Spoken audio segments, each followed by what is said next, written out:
So about a year ago this month, I did a review on Line of Succession, issues 156 and 155, which were apparently one of the last, if not the last, stories that Ken Penders had wrote for the Archie Sonic book.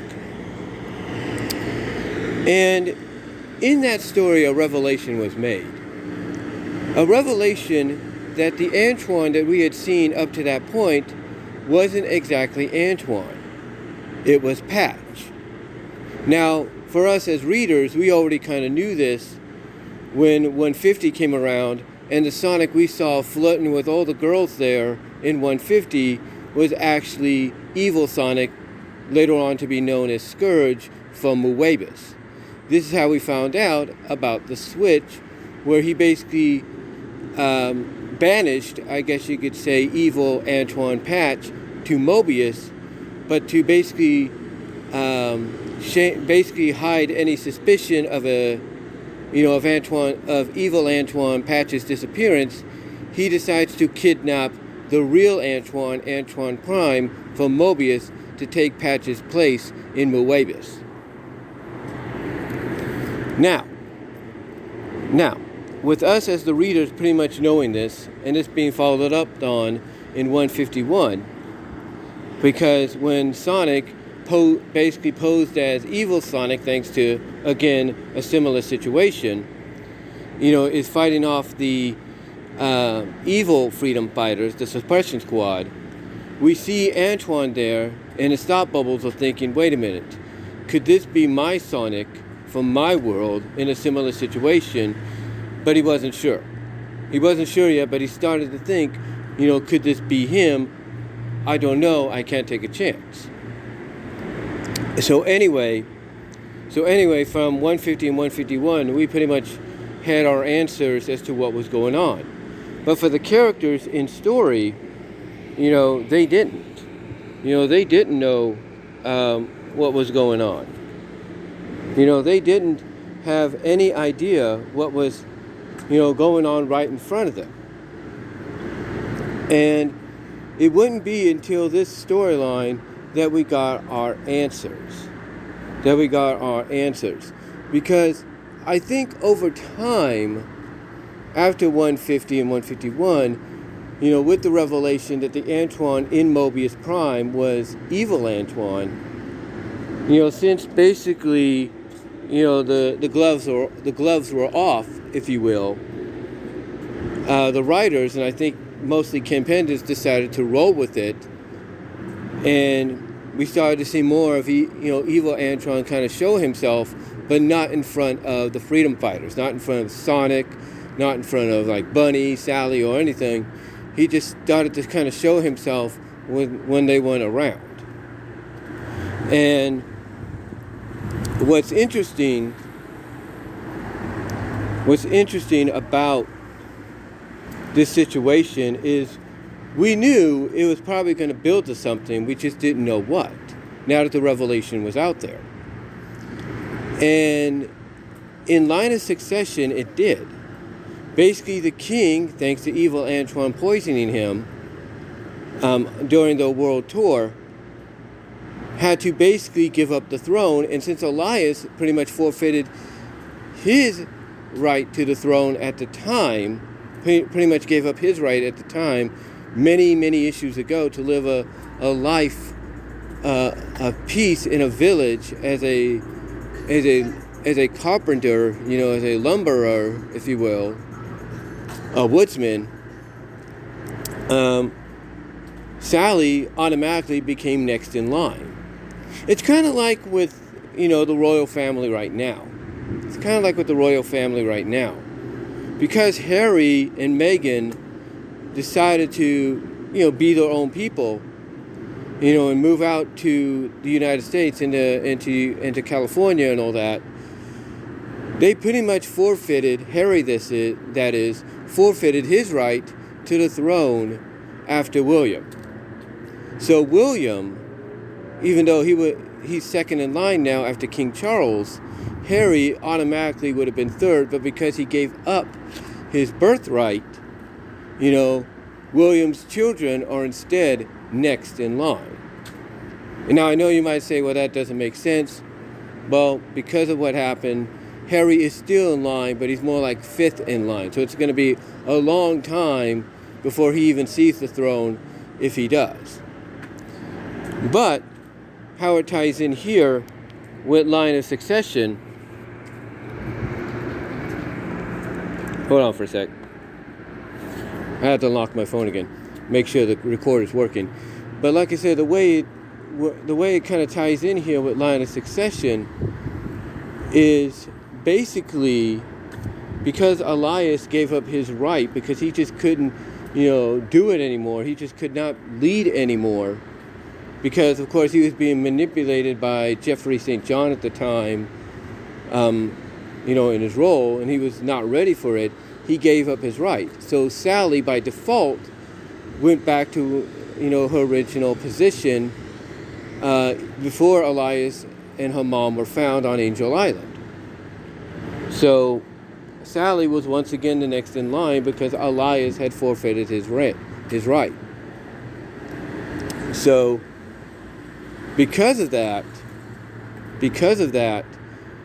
basically, Sally, because her father was in such an ill state, basically, holding on to life itself, if you will, he couldn't, perform his royal duties as king anymore. So Sally had to basically step up and become the new queen.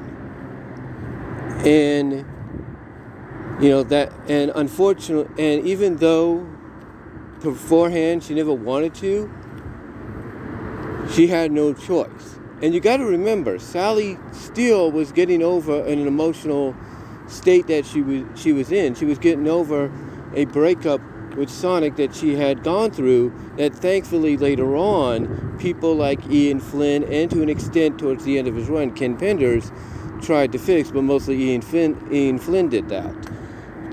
But to get back on point here,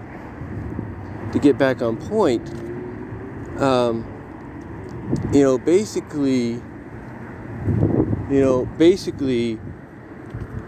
Sally had to basically do what she didn't want to do, which was basically, as Max put it to her father, King Max at the time, had put to her, was prophesized to him as an outcome that was to be. And obviously Patch, knowing this, because maybe something similar was prophesized in his world, as well as being on Mobius, getting to know the king as much as he could, get to know certain things about, royal secrets and stuff, just in case. Patch, evil Antoine, knew about this and knew that this would be his opportunity to get to the throne. So yeah, evil Antoine had planned this out, obviously knowing about the prophecy, because maybe something similar was prophesized in his world, which was, being identical to what was prophesied in Mobius. Anyway, with that said, though, the question obviously is, why didn't anybody know this was not the real Antoine?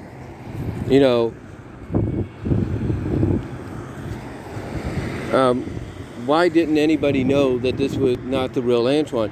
Why did it take so long? Well, obviously, from a behind-the-scenes standpoint, it was obviously always meant to be Antoine, according to Carl Bowlers, who wrote the story where it was revealed that him and Bunnie had broken up. And I guess there were plans to get them back together. It just was going to take a long time for it to happen. And we don't know how long that was going to be. The original plan, from what Penders has said, the original plan, sorry about that, got an ad that popped up on here, but basically the original plan, according to Ken Penders, I guess because Ken was still going along with it, was for Antoine and Bunnie to get married. But what really kind of threw things for a loop at the time was, okay, how are they going to get married if they're broken up, because Antoine's had a change of attitude. It didn't make sense to Ken, so that's why he did line of succession the way he did. But again, the question is, why didn't any character in the story know that this was not the real Antoine? Why didn't any character try to figure out that this was not the real deal? And I think it's because in story, Patch had done such a ingenious job of covering his tracks, is what he did. Hold on for a second.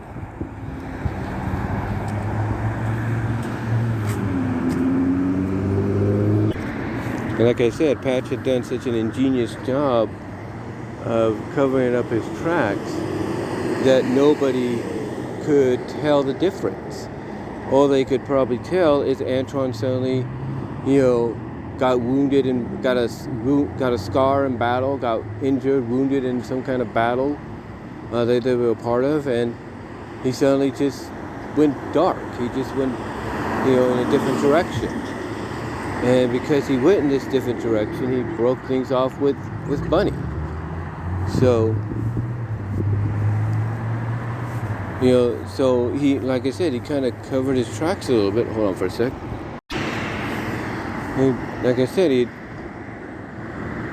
done such an ingenious job in covering his tracks and everything, even to the point that he gave a legit reasoning why I guess he didn't want to be with Bunnie anymore or something. I don't know. But I think that's why they could not tell the difference, because he still acted like Antoine. He just acted a little bit more bolder, darker, braver, more of a killer, as Sonic put it when he found out the truth, and more of a fighter than the original. He just, like I said, he just covered his tracks well enough to make it look like all Antoine did over the year they thought Sonic was gone and dead was basically mature and grow up. But that wasn't the truth. That wasn't the truth. That wasn't, what was really going on. What was going on for the past year is Patch had replaced the real Antoine thanks to evil Sonic, soon to be known as Scourge, months prior. Just like he tried to do with Sonic in 150 and 151 story, because all evil Sonic cared about was women and fame. And that's it. That's it. So I think that's why nobody was able, character-wise, if you will, storyline-wise, I think that's why nobody was able to figure out, why, that Antoine wasn't really Antoine, that he was actually Patch, evil Antoine from Moebius, because he'd done such a good job at covering his tracks. But you would think, out of anybody, Bunnie would have figured it out, because she knows Antoine probably more so than anyone on the team. She knows him better. So you would think she would pretty much figure out, okay, this is not, something's up with Antoine. He's acting like, the way she would put it, it's like, something's up with Sugartron. He's not acting like himself. It's almost like he ain't himself. He's like it's somebody else. But who? And that could be the clincher right there. That could be the clincher right there, that pretty much, the Antoine, that because she knows Antoine so well, even since they were kids, that, she could tell that this Antoine that they were dealing with was not the real deal. But it never came to that situation. What happened is they just made Bunnie act like everybody else, act, unknown, if you will, to the truth, unknown to the fact that this was not the real deal. And again, you would think from a storyline standpoint, they would have, at least gave her the idea of knowing maybe that this wasn't her Antoine and that this was the opposite. and that maybe she could have told Sonic, and basically both of them could have figured out a way to reveal the truth down the line, maybe even at Line of Succession. But they never went that route from a storyline perspective. They just, again, made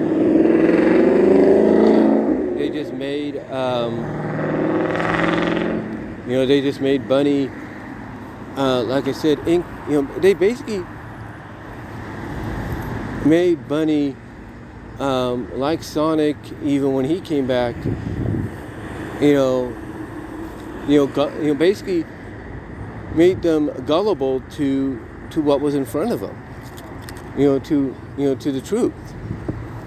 And to me, again, it's kind of weird to even fathom the fact that of all characters, Bunnie wouldn't know, but to make her just as gullible and unsuspecting as everybody else, except for the fact that Antoine breaks up with her. You would think she would figure this out. Like, him breaking up with her, she'd be like, that ain't Antoine. Antoine would not break up with me for no reason. You think the breakup would be, the major clue would be the obvious hint that something was up. But who knows? But who knows? But anyway, they could have done something more with it. But let me know what your thoughts are, guys, down below. Comment if you like. My bus is here, and I will talk to y'all later.